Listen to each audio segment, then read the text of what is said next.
La team, le combat qui se passe est grave. Entre la CEDEAO et le Niger, ça continue d'avoir et de faire du feu. Sans oublier ce qui se passe entre le Burkina Faso et la France et bien évidemment le Mali et la France. On en parle de tout dans cette vidéo. Les trois sujets seront décortiqués. Je tiens d'abord ici à vous dire enfin, depuis ce matin, le gouvernement de transition de la République du Niger a été créé par le Premier ministre du Niger. Et donc vous connaissez déjà le président. Et nous connaissons tous le ministre de la Défense. Il n'y a plus de commentaires à faire là-dessus pour tous ceux qui suivent les commentaires et les informations. La team, après ce gouvernement qui a été créé, bien évidemment ce matin, alors qu'aujourd'hui aussi a lieu la session ordinaire de la CEDEAO pour prendre des dernières décisions par rapport aux sanctions contre le Niger. Ils avaient donné une semaine. Mais après les une semaine, qu'est-ce qu'ils vont faire? Encore une fois, vous n'allez rien faire parce que vous n'êtes pas crédible, vous n'avez pas les capacités, vous n'avez pas les moyens et parce que vous n'avez jamais fait ça pour personne, même pas pour ceux qui en font des coups d'état civil comme votre compagnon Alassane Draman Ouattara. Il faut qu'on vous rappelle cela. Et donc, monsieur Tinubu, président actuel du Nigeria et de la CEDEAO, a changé de langage. Il a commencé à parler autrement parce que là, il sait qu'il ne peut plus aller avec la force comme il voulait le faire dans les premiers jours. En menaçant, nous allons sanctionner, nous allons tuer ceci, nous allons porter les armes. Tout est fini, le langage diplomatique a finalement retrouvé le chemin. Mais pendant que vous commencez dans le langage diplomatique et que tout a changé, qu'est-ce qui se passe à côté? À côté, un gouvernement a été créé et prêt à toute éventualité. Bah oui, vous auriez commencé par le langage politique et pas des menaces. Vous avez fait des menaces, elles ne serviront à rien. Vous n'êtes pas intelligent, vous faites les mêmes erreurs tout le temps. Pourtant, vous êtes supposé être des personnalités les plus intelligentes du continent parce que vous dirigez. Malheureusement, ce n'est pas le cas. La team, écoutons ces deux vidéos ici avant que je vienne avec les dernières informations les plus cruciales entre le Burkina Faso, le Mali et la France. Ce qui se joue est important. Écoutons. On ne peut pas encore parler de volte-face, mais en tout cas, on peut se dire que la CEDEAO est revenue à des cadres et du langage un peu plus normé sur la scène internationale. Un Bola Tinubu qui était posé, un Bola Tinubu qui disait nous en parlant des chefs d'État de la CEDEAO et de ses pairs, et surtout un Bola Tinubu qui a choisi un mode de langage qui ne soit pas clivant. Il n'a pas utilisé des mots qui pourraient être considérés comme humiliants à Niamey. Et un Bola Tinubu, si on ne va pas dire qu'il a tendu la main, mais en tout cas, il a essayé de cadrer cette réunion pour un débat apaisé, peut-être un dialogue peut-être apaisé avec les autorités qui sont actuellement à Niamey, et un Bola Tinubu qui en a profité aussi durant son propos préliminaire pour saluer la présence de la Mauritanie. On le rappelle qu'il n'est plus membre de la CEDEAO depuis plusieurs années. La Mauritanie qui est membre du G5 auquel appartient le Niger, et aussi la présence du président du Burundi en tant que président de la Commission de la paix à l'Union africaine. Donc la CEDEAO qui fait tout en sorte pour que le dialogue puisse se faire de manière apaisée avec les putschistes à Niamey. Mais ce qui est sûr, c'est que cette session qui vient de commencer ici à huis clos à Abuja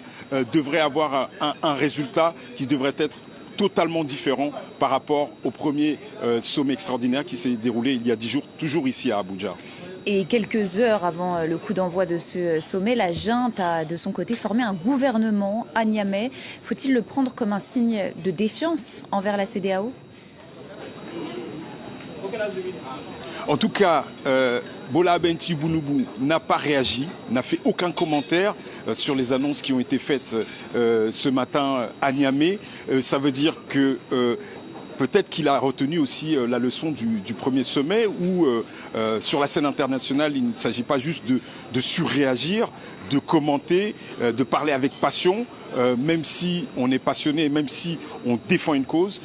sur la scène internationale, c'est peut-être aussi le langage diplomatique qui est nécessaire. Et donc, ce matin, il n'a pas du tout réagi, aucun commentaire. Très certainement, derrière cette porte, ils sont en train de parler de la situation nouvelle qu'il y a à Niamey, avec ce gouvernement qui a été nommé, avec ce Premier ministre aussi qui est en poste. Et donc, ça veut dire qu'à Niamey, la CEDEAO a certainement des nouveaux interlocuteurs, en plus des militaires qui sont au pouvoir. Et donc, très certainement, la CEDEAO, à l'issue de ce sommet, sera en mode dialogue avec les autorités actuelles de Niamey. Juste un petit mot, la présence aussi dans cette session à huis clos du représentant du président Bazoum, donc le président qui a été démocratiquement élu au Niger, et donc le Niger qui est représenté à haut niveau dans ce huis clos de ce sommet ici à Abuja. Je pense que vous mettez là le doigt sur quelque chose d'essentiel. C'est vrai que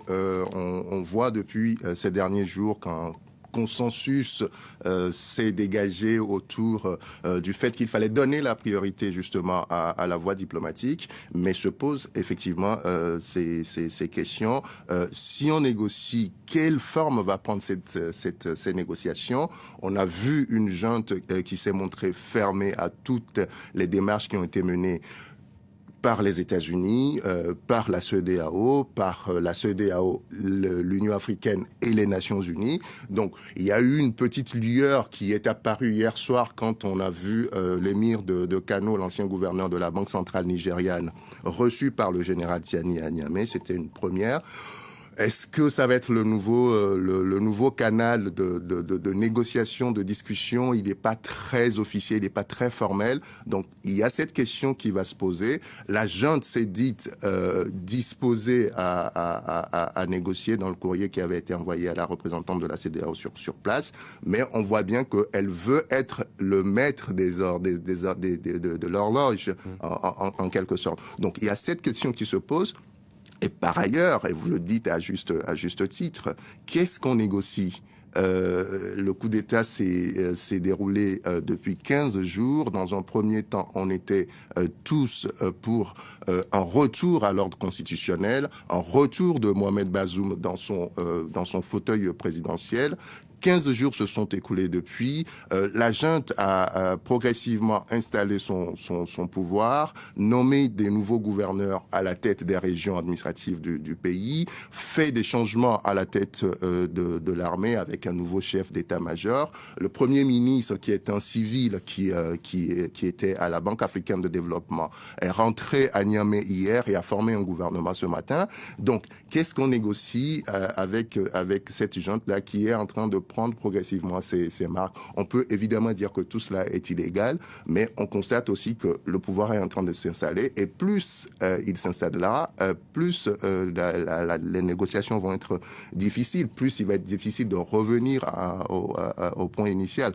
Donc, tout cela reste des sujets cruciaux qui vont être discutés, j'imagine, à Abuja aujourd'hui, et dont on attend les décisions qui vont sortir, qui vont être prises par les chefs d'État. Des militaires au Niger au pouvoir et qui ont donc formé ce matin leur premier gouvernement. Ils comptent 20 ministres, un Premier ministre évidemment.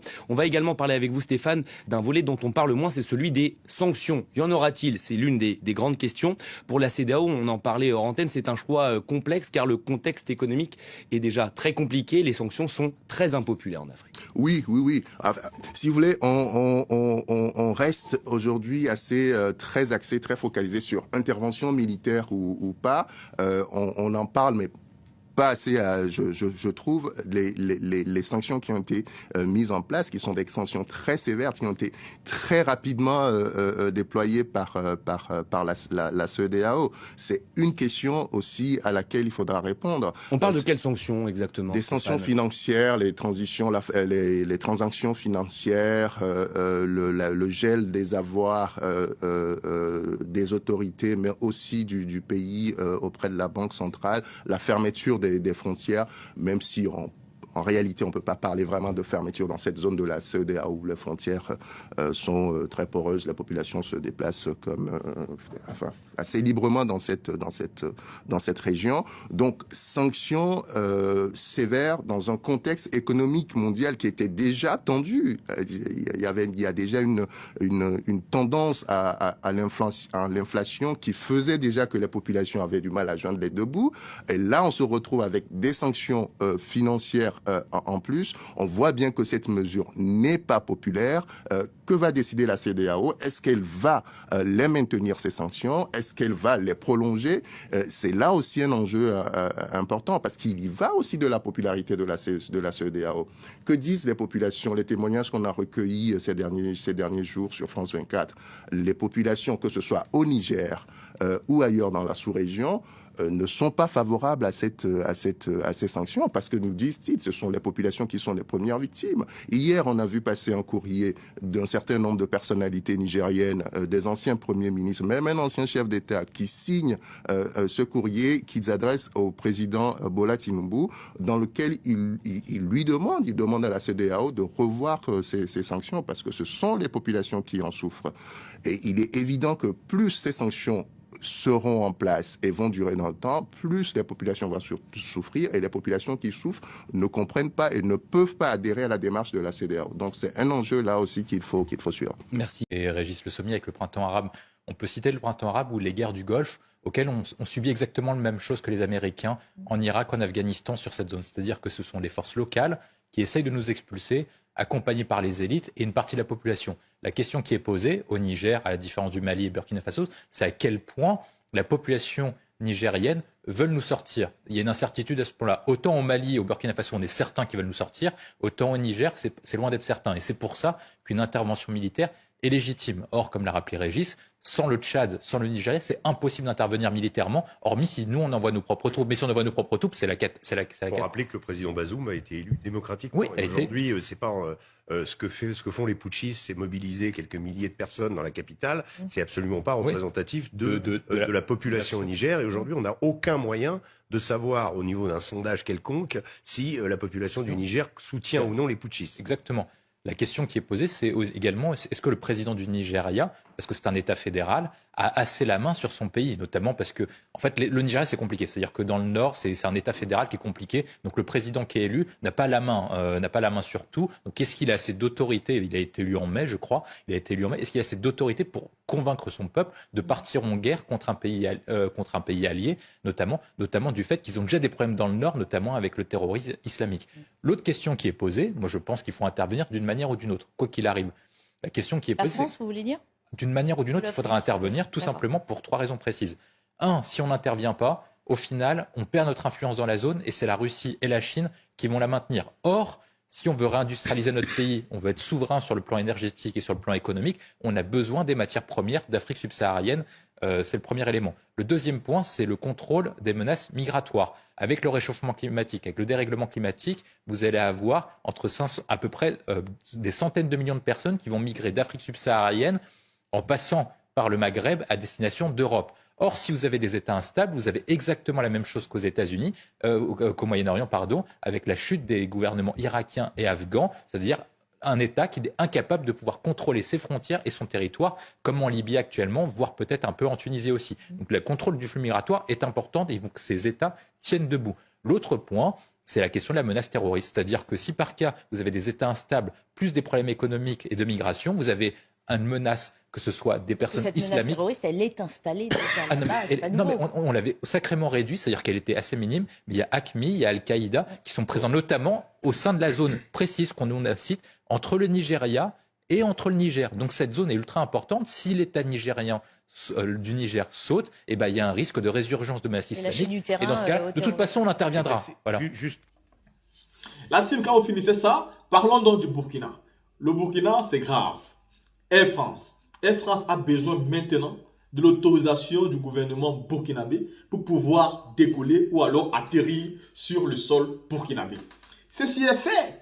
Vous savez que la France a arrêté de donner son aide budgétaire au Burkina Faso et que le président Ibrahim Traoré a répondu de manière claire que si l'aide que la France donne au Burkina depuis les années de l'indépendance n'a jamais pu aider le peuple burkinabé, ça veut dire que cette aide-là ne sert absolument à rien et donc il vaut mieux même qu'elle ne soit plus là. Comme ça, les Burkinabés apprendront à voler de leurs propres ailes. La France a aussi arrêté beaucoup de choses qu'elle faisait en faveur du Burkina, mais seulement le Burkina a répliqué. Tout ce que la France réduit au Burkina, le Burkina fait la même chose et voire même pire. Aujourd'hui, plus aucun vol Air France ne peut arriver au Burkina Faso sans l'autorisation des Burkinabés.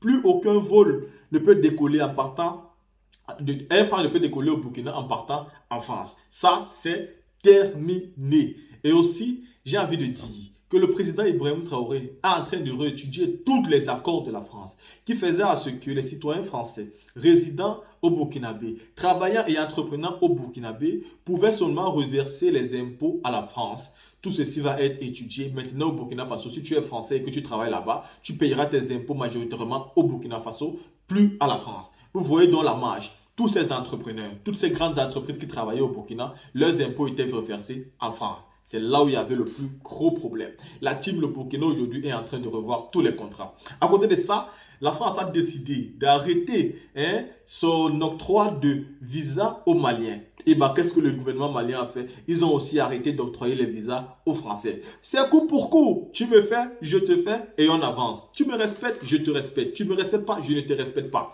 C'est la seule chose que nous avons toujours demandé. Vous allez nous respecter. On va se respecter ou alors on va se faire la guerre. C'est comme ça, il n'y a pas de débat, il n'y a plus de dispute là-dessus. Personne n'est le suipied de l'autre. Personne n'est le paillasson de l'autre. Et c'est ce respect que ces dirigeants sont en train d'imposer que nous, les Africains et les Panafricains, nous aimons. La team, restez connectés. Nous allons vous apporter les décisions finales de la CEDEAO parce qu'à l'heure où nous parlons, la session est en train d'avoir lieu.